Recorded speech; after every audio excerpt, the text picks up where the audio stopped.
नमस्कार आणि प्राथमिक उपचार पद्धती आणि मूलभूत प्रशिक्षण या सत्रात आपले स्वागत आहे. चला आता आपण सत्राला सुरुवात करूया. आता या सत्राच्या उद्दिष्टांवर एक नजर टाकूया. या सत्राच्या शेवटी तुम्ही सक्षम व्हाल. गंभीर अवस्थेतील बेशुद्धग्रस्ताला पुढील पद्धती वापरून श्वासोच्छवासाने बचाव करा. नेल्सनच्या आर्म लिफ्ट बॅक प्रेशर पद्धतीने पीडित ग्रस्ताचा बचाव करा.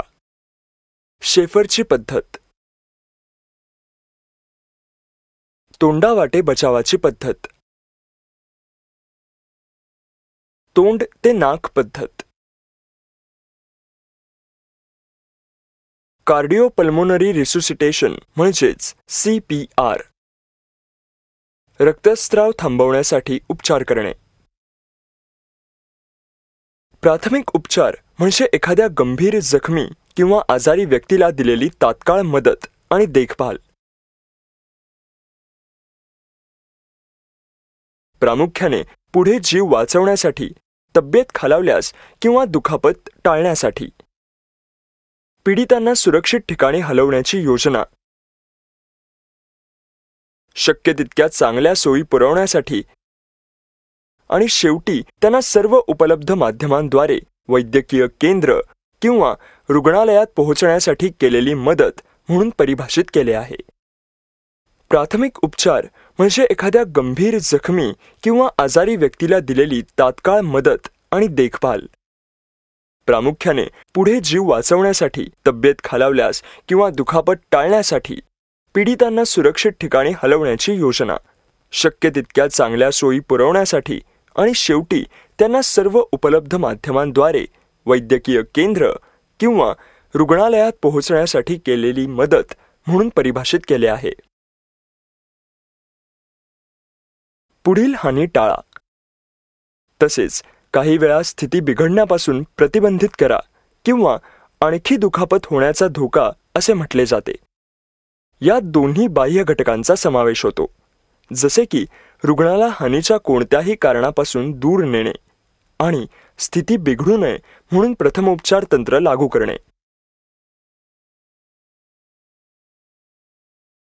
जसे की रक्तस्राव धोकादायक होण्याआधीच तो थांबवण्यासाठी प्रयत्न करणे. तब्येत पूर्ववत होण्याच्या प्रक्रियेला प्रोत्साहन द्या. प्रथमोपचारामध्ये आजारपण किंवा दुखापतीतून पूर्ववत प्रक्रिया सुरू करण्याचा प्रयत्न करणे देखील समाविष्ट आहे. आणि काही प्रकरणांमध्ये उपचार पूर्ण करणे समाविष्ट असू शकते, जसे की लहान जखमेवर प्लॅस्टर लावणे. प्रथमोपचाराचे ABC. ABC म्हणजे वायुमार्ग, श्वासोच्छवास आणि रक्ताभिसरण. वायुमार्ग. वायुमार्ग स्पष्ट आहे याची खात्री करण्यासाठी प्रथम त्याकडे लक्ष देणे आवश्यक आहे.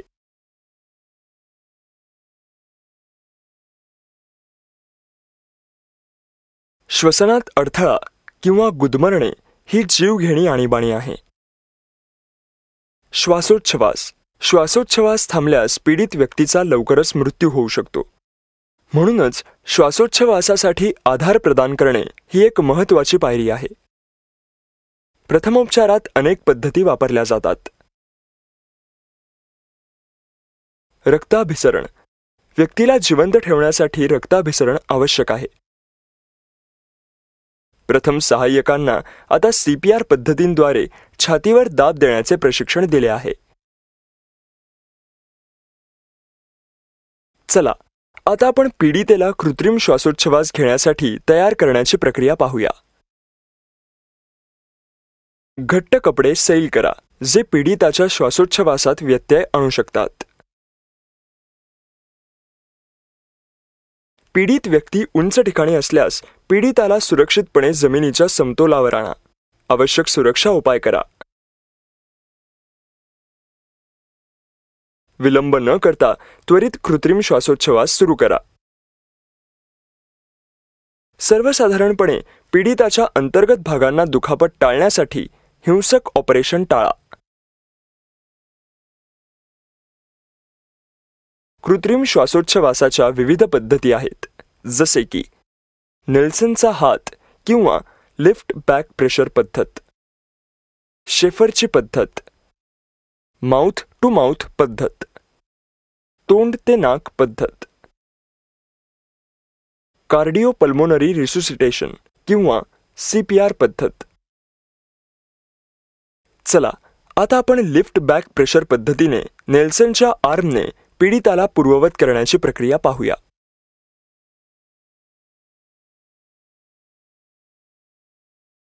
पीडित व्यक्तीला प्रवणावर म्हणजेच तोंड खाली करून त्याचे हात तळवे एकमेकांवर दुमडून ठेवा आणि डोके त्याच्या गालावर तळहातांवर ठेवा. पीडिताच्या हाताजवळ एक किंवा दोन्ही गुडघे टेकवा. तुमचे हात पीडिताच्या पाठीवर बगलेच्या रेषांच्या पलीकडे ठेवा. तुमची बोटे बाहेर आणि खाली पसरवा. अंगठे एकमेकांना फक्त स्पर्श करा. आपले हात जवळजवळ उभे होईपर्यंत सरळ ठेवून हळूवारपणे पुढे जा आणि पीडिताच्या फुफ्फुसातून हवा जबरदस्तीने बाहेर पडण्यासाठी पीडिताच्या पाठीवर स्थिरपणे दाबा. पीडितेच्या हाताने खाली सरकत तुमचे हात पाठीमागे डोलण्याची हालचाल समक्रमित करा आणि त्याचा वरचा हात कोपराच्या अगदी वर पकडा आणि मागे फिरवणे सुरू ठेवा. तुम्ही मागे होताच पीडिताचा हात हळुवारपणे वर करा आणि तुमच्याकडे खेचा जोपर्यंत तुम्हाला त्याच्या खांद्यावर तणाव जाणवत नाही. घटनाक्रम पूर्ण करण्यासाठी पीडिताचा हात खाली करा आणि आपले हात सुरुवातीच्या स्थितीपर्यंत हलवा. जेव्हा पीडित व्यक्ती पुन्हा जिवंत होतो तेव्हा पीडिताला ब्लँकेटने उबदार ठेवा. गरम पाण्याच्या बाटल्या किंवा उबदार विटांनी गुंडाळून ठेवा. हृदयाच्या दिशेने हात आणि पायांच्या आतील बाजूस दबाव टाकून रक्ताभिसरण उत्तेजित करा. त्याला झोपलेल्या स्थितीत ठेवा आणि त्याला स्वतःला कार्य करू देऊ नका. प्रक्रिया पार पाडताना आपल्याला काही गोष्टी आणि काय करू नये याची काळजी घेणे आवश्यक आहे. चला आता पाहूया काय करावे आणि काय करू नये. छाती आणि पोटाला दुखापत झाल्यास नेल्सनची आर्म लिफ्ट बॅक प्रेशर पद्धत वापरली जाऊ नये. पीडित व्यक्ती पूर्णपणे शुद्धीवर येईपर्यंत त्याला कोणतेही उत्तेजक देऊ नका. चला आता आपण पुढे शेफरच्या पद्धतीने पीडिताला पूर्ववत करण्याची प्रक्रिया पाहूया.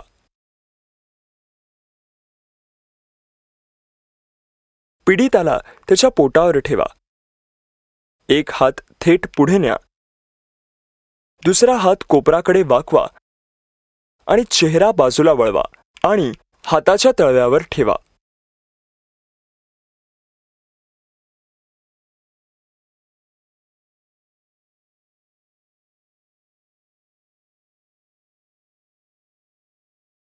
पीडिताच्या दोन्ही बाजूला एक गुडघा टेकवा जेणेकरून त्याच्या मांड्या तुमच्या गुडघ्यामध्ये असतील आणि तुमची बोटे आणि अंगठे व्यवस्थित ठेवा. हात सरळ धरून हळूहळू पुढे सरकवा जेणेकरून पीडिताच्या फुफ्फुसातील हवा जबरदस्तीने बाहेर पडण्यासाठी तुमच्या शरीराचे वजन हळूहळू पीडिताच्या खालच्या बरगडीवर पडेल.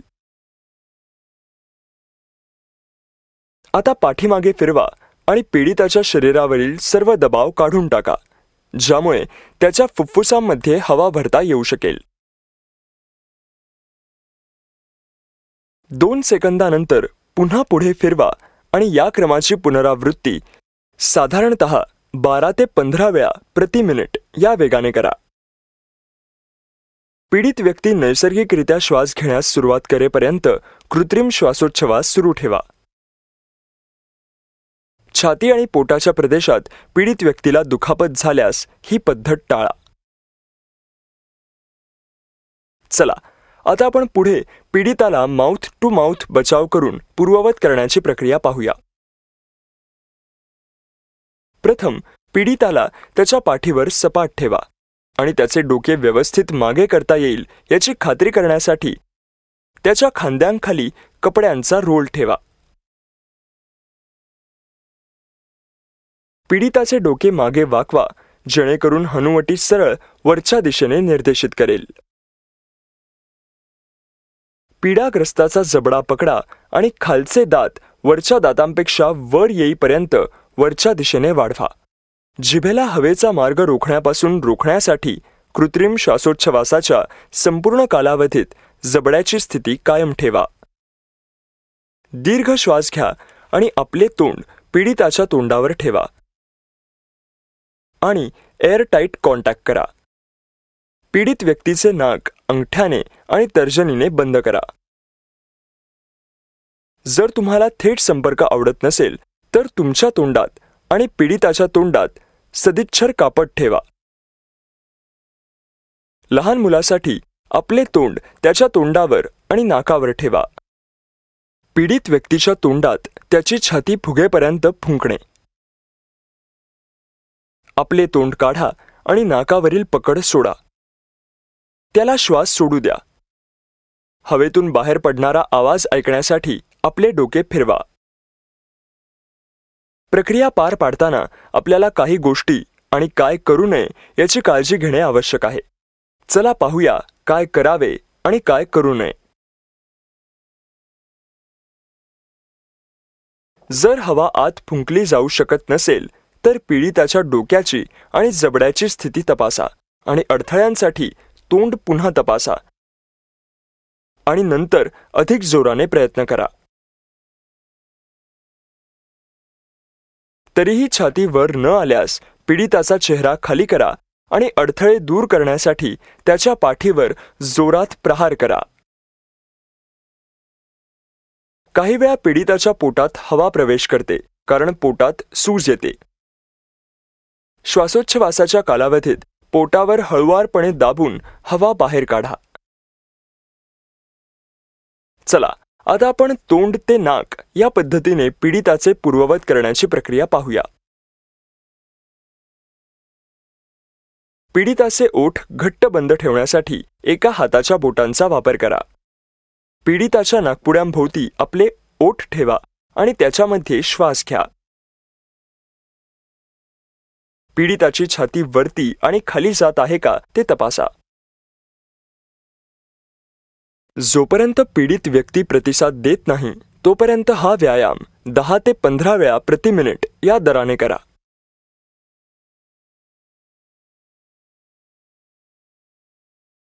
जेव्हा पीडिताचे तोंड उघडणार नाही किंवा त्याला अडथळा असेल तेव्हा ही पद्धत वापरा. चला आता आपण कार्डिओपल्मोनरी रिसुसिटेशन म्हणजेच CPR द्वारे हृदयविकाराच्या झटक्याखाली असलेल्या पीडिताचे पूर्ववत करण्याची प्रक्रिया जाणून घेऊया. मानेमध्ये कार्डियाक पल्स नसल्याची तपासणी करून पीडित व्यक्तीला हृदयविकाराचा झटका आला आहे की नाही हे त्वरित तपासा.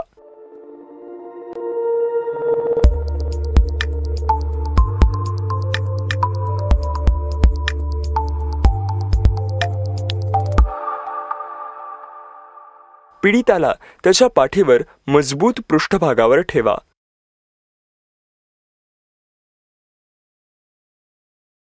पीडिताच्या बाजूने गुडघे टेकून छातीकडे तोंड करा आणि स्तनाच्या हाडाचा खालचा भाग शोधा. छातीच्या हाडाच्या खालच्या भागाच्या मध्यभागी एका हाताचा तळवा ठेवा. आपली बोटे फासळ्यांपासून दूर ठेवा. आपल्या दुसऱ्या हाताने तळहात झाकून घ्या आणि आपल्या बोटांना एकत्र लॉक करा. आपले हात सरळ ठेवून छातीच्या हाडाच्या खालच्या भागावर तीव्रपणे दाबा. नंतर दबाव सोडा. मागील चरणाची पुनरावृत्ती करा, किमान 15 वेळा दर मिनिटाने. हृदयाची नाडी तपासा. श्वास घेण्यासाठी पीडिताच्या तोंडाकडे परत जा, म्हणजेच माउथ टू माउथ पुनरुत्थान. हृदयाच्या आणखी 15 दाबांसह पुढे चालू ठेवा. आणि त्यानंतर माउथ टू माउथ पुनरुत्थानाचे आणखी 2 श्वास घ्या आणि वारंवार अंतराने नाडी तपासा. हृदयाचे ठोके परत येताच ताबडतोब दाबणे थांबवा. परंतु नैसर्गिक श्वासोच्छवास पूर्णपणे पुनर्संचयित होईपर्यंत तोंडावाटे पुनरुत्थान सुरू ठेवा. पीडिताला पुनर्प्राप्ती स्थितीत ठेवा. त्याला उबदार ठेवा आणि त्वरित वैद्यकीय मदत घ्या. रिकॅप करण्यासाठी आम्ही हे शिकलो. वेगवेगळ्या अवस्थेतील बेशुद्ध पीडितेसाठी पुढील पद्धती वापरून श्वासोच्छवासाचा बचाव करणे. नेल्सनच्या आर्म लिफ्ट बॅक प्रेशर पद्धतीने पीडिताला पूर्ववत करणे. शेफरची पद्धत.